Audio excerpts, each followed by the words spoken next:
Hi, I'm Quickstep the Green Knight. I'm the Poetry Ninja, one of the founders of the club. I'm incredibly boring. I am the Gray Sorcerer. Forgive me for not wearing any gray, but I forgot my gray hood at home. Want to borrow mine? No, it has fleas. So today we're reviewing the first of 3 films in the Madoka film trilogy, right? Yes. It is Madoka Magica, the beginning. It's basically the first part of the series, coming from the pilot to a certain event that shall not be named for spoiler reasons. There's quite a bit of spoilers if you're watching it for the first time, but it's a nice introduction for people who kind of are interested as to see what Madoka is. After all, it's just pretty much the first half of the entire anime series. Right, and we will try to limit the spoilers to as much as we can, but be warned, some may slip through. Excuse me. You're not excused incredibly boring. Alright, shall we continue? Yeah. Alright, let's start with our initial thoughts of the anime movie. It's good.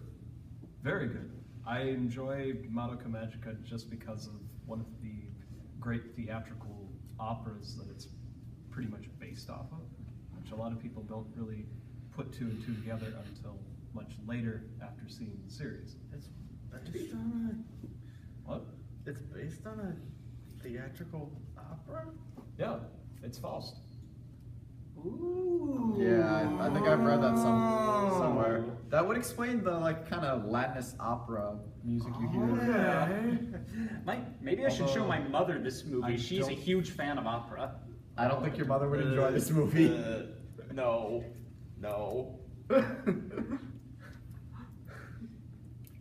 Alright, so anyone else like to? Very intense and very... It definitely will keep you glued to your seat. Aye. Aye, sir. He does say I as well. That's hush. But yeah, I really liked it as well. And having not seen the episodes, all of the episodes of the anime that this sort of movie, I guess, smushed together. This was great. I really want to see the second movie. I won't say why, but I'll just say that ending though. it's like a dead boy. Yeah, real cliffhanger. Yeah. Aye. And knowing what happens, I'm a little less. But I'm curious to see what they adapted out. For most part, it being a movie adaptation of the Madoka anime series, it does seem to most of the scenes seem to be actually still in the movie. But I can only think of one scene that I think they took out. I think the only thing that they've really taken out is just kind of little fillerish kind of scenes that didn't really do much for the plot, but still kind of kept people's interest. The only thing that I liked that they did that they added with this that they didn't have in the original anime series was the scene between Sayaka and Kyoko. I won't exactly say where it takes place or how it goes about, but I loved the interaction between the two. And especially weighing between how exactly you can weigh out that your wish actually is worth something. Wasn't that actually already in the first one? Because I remember them having that conversation in the church. Or are you talking about a different one? I'm talking about a different one. Okay, then never mind. Yeah. I'm fine. Yeah, speaking of which, well, that sort of relates to the theme of the actual movie and the series itself. And without giving too much away, if you watched Once Upon a Time and you thought Rome wait. was still... Wait. No, I'm going to finish. Nope, I think we have the perfect line for this. Poetry Ninja? What? No, I should do it because I brought it up. But it's his job. Okay. Oh, did I know? Oh no, I'm gonna do it. Come on. All magic comes at the price. There we Well, go. let's just say that. Well, let's just say He that. did it. No, but I have really something. But I have a great punchline for that. I think Rumpelstiltskin would make great drinking buddies with one of the characters here. No. No. I'd rather see the evil queen drink with Rumpelstiltskin.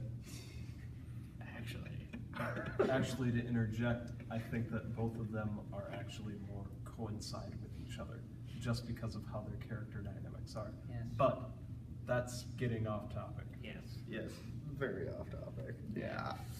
Well, it was the only way it could. The music in this show, very, very good. Mm-hmm. Yeah. And like the animations where they're in the labyrinths that the Wicked. witches make. Actually, that is the word I'll use to describe it. It's just wicked With because a capital wicked. with a capital wicked because it's all so different from the rest of the rest of the like in the real world. Typical real Japanese world anime Yeah, stuff. it's hybrid animation, and I think it's hybrid animation done very well. Not even only that, the labyrinths usually have a hint of what the witches are. Yes. Although it's nice too to see that they are all different animation styles and show that it's very much a twisted universe, that you really don't want to be here. It's an intimidating world from an intimidating enemy that shows that they are quite a threatening force. Yeah. Don't take them willy-nilly. Yes. And actually, as a weird side note, what city does this actually take place in? Do they ever say? I'm pretty sure a fantasy version of somewhere in Japan.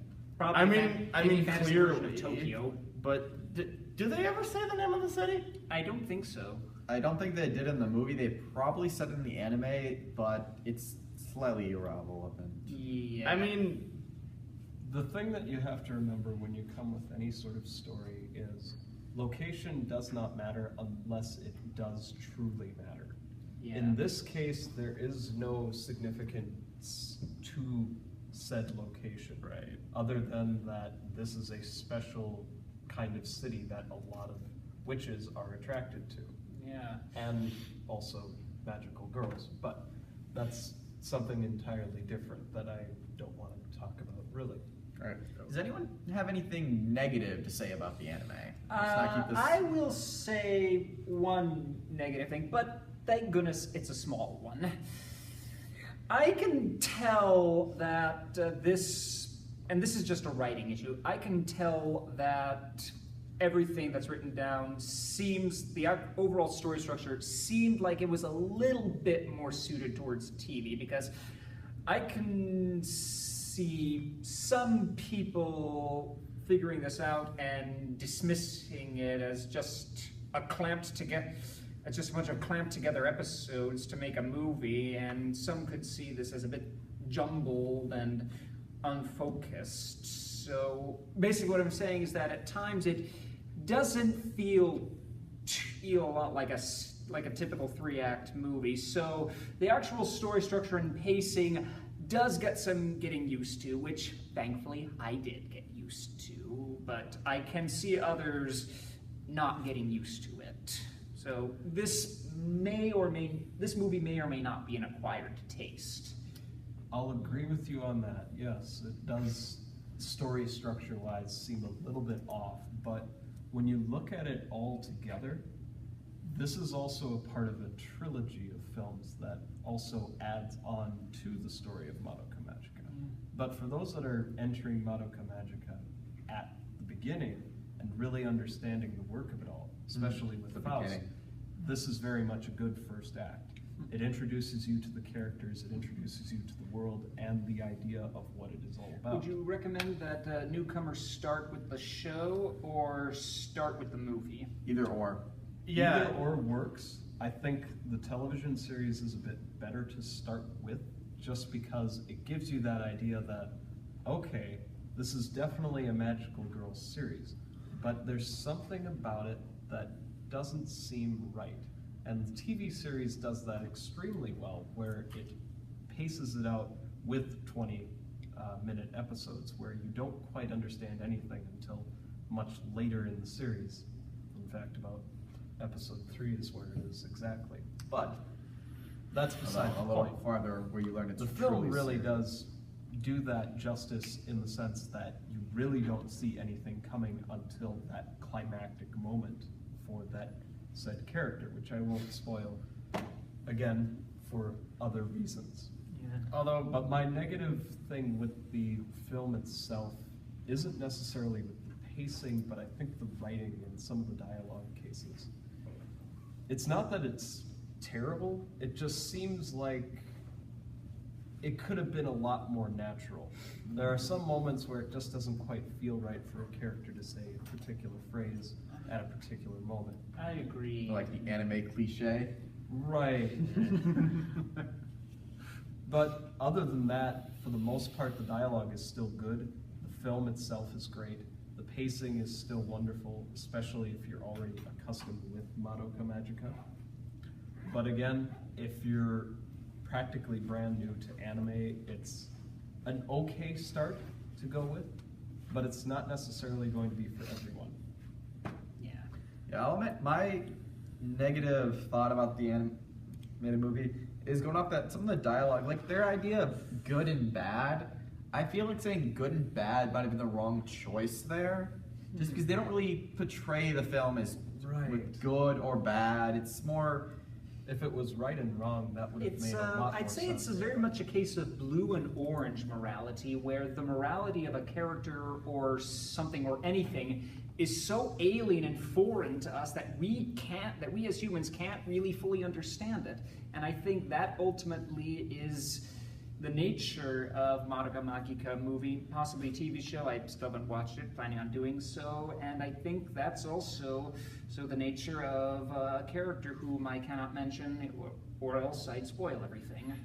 Again, I think you might be on the on track, but I feel like it's more of a weird mix of like black, white, and gray. Or it tries to be.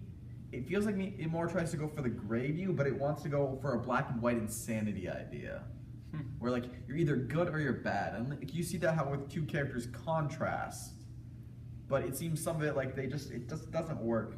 Partially, I feel like this and both the movie have this issue. Is the animated show is only 12 episodes long, and for an anime that's so short, and just like the movie, you don't get as much way with characterization because you have less to work with.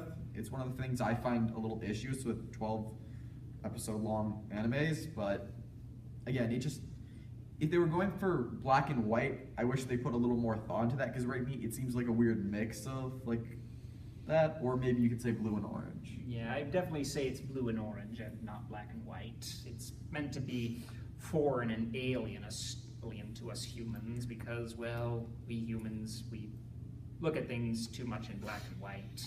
I try to see things more than just that, but that's a story for another day. Anything else anyone got to mention? I really liked it. I saw nothing bad about it, and I think actually I'll go as far to say,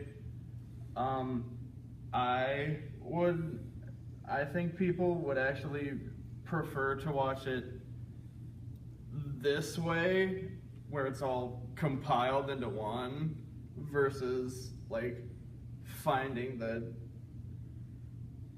like individual episodes by themselves. And honestly, I think this worked just fine as a 3-act movie, because it had like sort of a, in my brain anyway, like a perfect beginning, a middle, and a fantastic end. Yes. Kind of like that typical story thing. Like you got the beginning, you got the rising action, the climax, the falling action, Yeah. and then the ending. Which one I'm blanking on what that one's called. So overall, what would we give a grade for this? I'd give it 4 tarot finales out of 5. I would give it 5 out of 5. 4.5 out of 5. And just because I love the poetry that's within this great masterpiece, I would still give it a 5 out of 5. Despite the little hiccups, it's not enough to really downgrade it enough to give it something like a 4.5 or even a 4 out of 5. And does the cameraman have any opinions? I'll say them if you haven't. All right, I guess that's all for this review. Catch the Anime Club next time.